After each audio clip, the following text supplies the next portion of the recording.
keeping up with our motto, let learning be a joy and teaching a pleasure. Here we are with a remote teaching and learning process to bridge the gap. Happy learning, students. नमस्ते बच्चों, कैसे हैं आप सभी? आशा है आप सभी स्वस्थ और सुरक्षित होंगे। कक्षा 5वीं, विषय हिंदी, पाठ ज्ञानी। ज्ञानी का अर्थ जिसे बहुत चीजों की जानकारी हो। बच्चों, भारत एक बहुभाषी राष्ट्र है। यहाँ कई भाषाएं बोली जाती है। कभी-कभी एक शब्द के दो भाषाओं में अलग-अलग अर्थ होने के कारण मनोरंजक स्थिति बन जाती है। प्रस्तुत पाठ में दो भिन्न भाषी पड़ोसियों की बातचीत है। उनमें से बंडू भाऊ की मातृभाषा मराठी है और सुदामा की मातृभाषा हिंदी।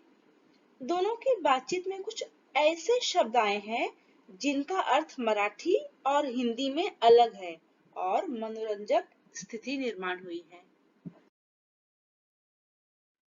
आइए मिलते हैं हमारे आज के पात्र बंडू भाऊ और सुदामा से। बंडू भाऊ जिनकी मातृभाषा मराठी है और सुदामा जिनकी मातृभाषा हिंदी है। कभी-कभी एक शब्द के दो भाषाओं में अलग-अलग अर्थ होने के कारण मनोरंजक स्थिति बन जाती है। वो शब्द होते हैं समुच्चारित शब्द। समुच्चारित शब्द उन शब्दों को कहा जाता है जिन्हें बोलने व सुनने पर एक जैसा प्रतीत होता है, परंतु अर्थ अलग-अलग होते हैं। जैसे यहाँ पर समुच्चारित शब्द है खत, लेकिन हिंदी में उसका अर्थ होता है पत्र और मराठी में खाद। दूसरा समुच्चारित शब्द घास, जिसे हिंदी में कहेंगे घास और मराठी में निवाला। तीसरा शब्द है जाड़ा, हिंदी में ठंडी और मराठी में मोटा। अगला है शिक्षा। शिक्षा को हिंदी में कहेंगे पढ़ाई और मराठी में दंड।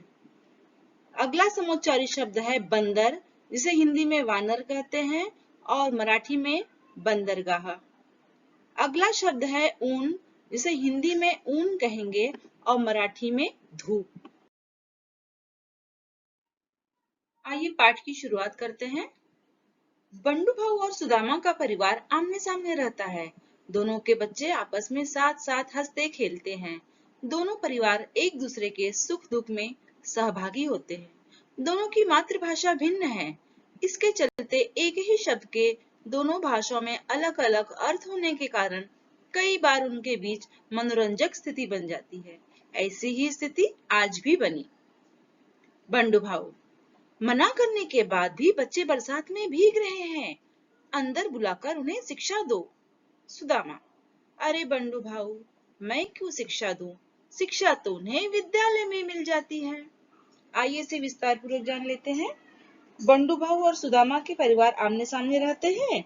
दोनों एक दूसरे के सुख दुख में सहभागी होते हैं, लेकिन दोनों की भाषाएं अलग होने के कारण मनोरंजक स्थिति बन जाती है। पाठ में बंडू भाऊ और सुदामा बातचीत कर रहे हैं।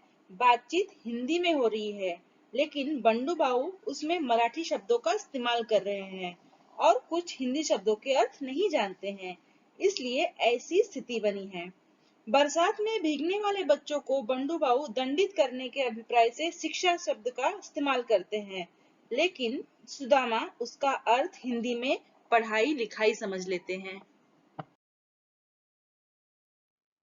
बंडू भाऊ, तो क्या बच्चे ऐसे ही भीगते रहेंगे? सुदामा, बच्चे तो बंदर होते हैं, इसलिए खेलते ही रहेंगे। बंडू भाऊ, लेकिन जब आसपास कहीं समुद्र नहीं है, तो बच्चे बंदर पर कैसे जाएंगे? आइए इसे विस्तार पूर्वक जान लेते हैं। सुदामा बच्चों को बंदर कहता है, तो अभिप्राय एक पशु से है, लेकिन बंडू भाऊ उसका अर्थ समुद्र का बंदरगाह समझ लेते हैं और कहते हैं, जब आसपास कहीं समुद्र नहीं है, तो बच्चे बंदर पर कैसे जाएंगे, और समझ नहीं पाते।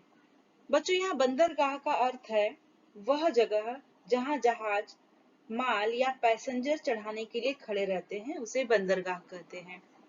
कठिन शब्द बंदर यानी वानर, समुद्र यानी सागर। सुदामा, अच्छा, जरा बैठो, मैं भीगा हुआ ऊन का स्वेटर सुखाने के लिए फैला आता हूँ। बंडू भाऊ, तुम ऊन के स्वेटर को ऊन में कैसे सुखा सकते हो? सुदामा भीगा हुआ ऊन का स्वेटर सुखाने की बात करते हैं, तो बंडू भाव ऊन का मतलब धूप समझ लेते हैं, क्योंकि मराठी में ऊन को धूप कहा जाता है। और फिर कहते हैं, तुम ऊन के स्वेटर को ऊन में कैसे सुखा सकते हो? कठिन शब्द भीगा यानी गीला। सुदामा, अच्छा यह सब छोड़ो, बेटी को खत भेजा कि नहीं? बंडू भाव, अरे सुदामा, खत तो खेत में डालते हैं, बेटी को क्यों भेजे? यदि वे दोनों हिंदी और मराठी भाषाएं समझते तो शायद यह स्थिति नहीं बनती। इसलिए कहते हैं, जो जितनी अधिक भाषाएं सीखता है उसका ज्ञान उतना ही बढ़ता है। तो बच्चों, उसी तरह बंडू भाव खत भेजने की बात को भी नहीं समझ पाते, क्योंकि मराठी में खत का अर्थ खाद है। इसलिए सुदामा द्वारा बेटी को खत यानी पत्र भेजने की बात को बंडू भाव खाद समझ बैठते हैं। कठिन शब्द खत यानी पत्र, स्थिति यानी दशा। तो बच्चों, ऐसे अनेक शब्द दिखने में तो एक समान है, लिखने बोलने में भी एक समान है, लेकिन भाषा बदलने पर उनके अर्थ भी बदलते हैं।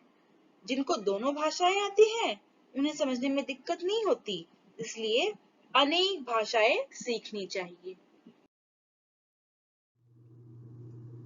तो बच्चों, इसी तरह हर दिन कुछ न कुछ नया सीखते रहिए, स्वस्थ रहिए, सुरक्षित रहिए। धन्यवाद।